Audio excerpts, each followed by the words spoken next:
तलाठी भरती 2025 आपण पाहिलं की या न्यूज नुसार 2400 जागा या ठिकाणी रिक्त जागा तलाठ्याच्या आहेत. आता ह्या रिक्त जागा आहेत त्या 25 ला भरायच्या का 26 ला भरायच्या, त्याच्या अगोदर काय गोष्टी बेसिक आहेत या बेसिक आपल्याला जाणून घेणं गरजेचं आहे. त्याच्यामुळं हा जो व्हिडिओ आहे शेवटपर्यंत नीटनेटका तुम्ही बघा. प्रत्येक मुद्दा तुम्हाला मी क्लिअर कट सांगतो, म्हणजे जुने नवे सगळ्या विद्यार्थ्यांना ह्या गोष्टी ज्या आहेत, जसं पात्रता सर्वांना माहित आहे, त्यानंतर आपण वयोमर्यादा सर्वांना माहित आहे, पण अभ्यासक्रमाची संभ्रमावस्था जी आहे ह्याच्याविषयी पण आपल्याला बोलायचं आहे आणि त्याच्यावर ठोस सोल्युशन सुद्धा आपल्याकडे आहे. त्याच्यामुळं 4 ते 5 मिनिटाचा हा व्हिडिओ आहे. हा व्हिडिओ तुम्ही शेवटपर्यंत बघा. या समस्त गोष्टी मी यात क्लिअर करणार आहे. त्याच्या अगोदर तलाठी एक्झामसाठी तयारी करताय ना, तर ह्या नवीन व्हिडिओसाठी तुम्ही चॅनलला सबस्क्राईब करून नक्की ठेवा. त्याचा तुम्हालाच इन फ्युचर मध्ये कळत बेनिफिट तुम्हाला कसा होतोय का. तर गेल्या वेळेची आपली सिलेक्शन प्रचंड मोठी तलाट्याची झालेली आहे, हे या ठिकाणी सर्व स्रोत आहे.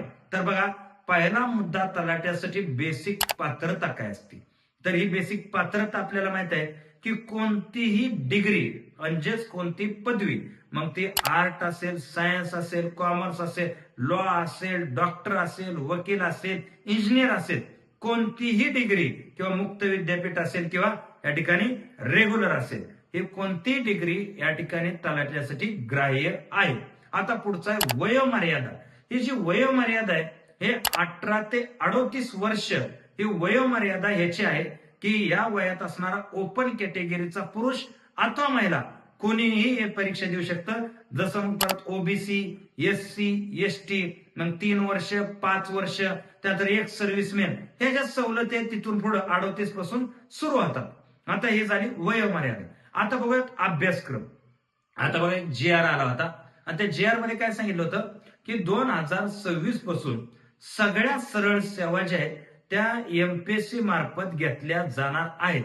योग्य एमपीएससी मार्फत घेतल्या पाहिजेत का, तर भ्रष्टाचाराचा या ठिकाणी म्हणजे चान्स नाही. परंतु एमपीएससीची चूक काय आहे की एक रिझल्ट लावायला 1.5-2 वर्ष ते घालवतात. आता याच्यावर पण त्यांनी थोडंसं काम करणं गरजेचं आहे. आता बघा, तलाठी आतापर्यंत जेवढ्या एक्झाम झाल्या, मग त्या महापोर्टलनं घ्या, आता टीसीएस न घेतलेल्या घ्या, ह्या सर्वसाधारणतः कसं काय आहे बघा. यांनी सर्वसाधारणतः याला खालीवर पण झालेला आहे, परंतु हे घटक फिक्स आहेत. जसं की 25% भाग मराठीचा आहे, 25% भाग इंग्रजीचा आहे, 25% भाग जीएसजीकेचा आहे आणि 25% भाग गणित बुद्धिमत्तेचा आहे.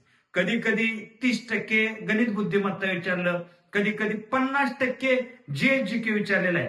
परंतु या गोष्टी फिक्स आहेत की हे वेटेज फिक्स आहे, यात काय कुठेही चेंज नाही.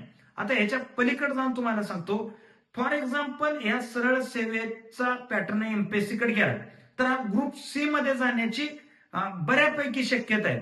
म्हणून ग्रुप सी आपल्याला माहित आहे की पूर्व मुख्य, पूर्वला या ठिकाणी आपण पाहतो की जीएस आहे, मुख्यला गेले की 2 पेपर, एक मराठी इंग्रजीचा, एक जीएसचा आहे. हे असं होऊ शकतं. नाहीतर डायरेक्ट रिक्रुटमेंट म्हणून एमपीएससीचा पूर्वीचा एक जुना कॉलम होता बघा, तो कॉलम पण ऍड करू शकतात. पण कॉलम कोणता जरी ऍड केला ना, एक गोष्ट सत्य आहे की हे 4 घटक तुम्हाला कधीच तुमचा पिच्छा सोडणार नाहीत. म्हणून जर विद्यार्थ्यांना इथं कशाचा अभ्यास करा, तुम्हाला सांगतो, कंबाईनचा पॅटर्न सोडू नका.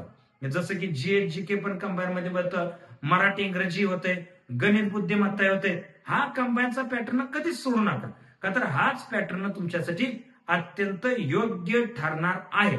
बरोबर आहे. आणि ही येण्याची शक्यता आहे, हे डोक्यात ठेवा आणि डोक्यात ठेवून तुम्ही तुमच्या अभ्यासाचं प्लॅनिंग बनवा, नियोजन बनवा. चालेल. आणि त्याच्यासाठी जर तुम्हाला आपल्याकडून काय सपोर्ट असेल तर ही बॅच महाराष्ट्रातली सगळ्यात तज्ञ टीम, जसे गुट्टे मॅडम आहेत, मी स्वतः आहे, शरद सर आहेत, या ठिकाणी आपण पाहतो लोंढे सर आहेत, ऋतुराज सर आहेत, त्यानंतर अशी मोठी टीम आपल्याकडे उपलब्ध आहे. असो, हे सगळं तुमच्या लक्षात आलेलं असावंच. तर या ठिकाणी मी थांबतो. जय हिंद, जय महाराष्ट्र.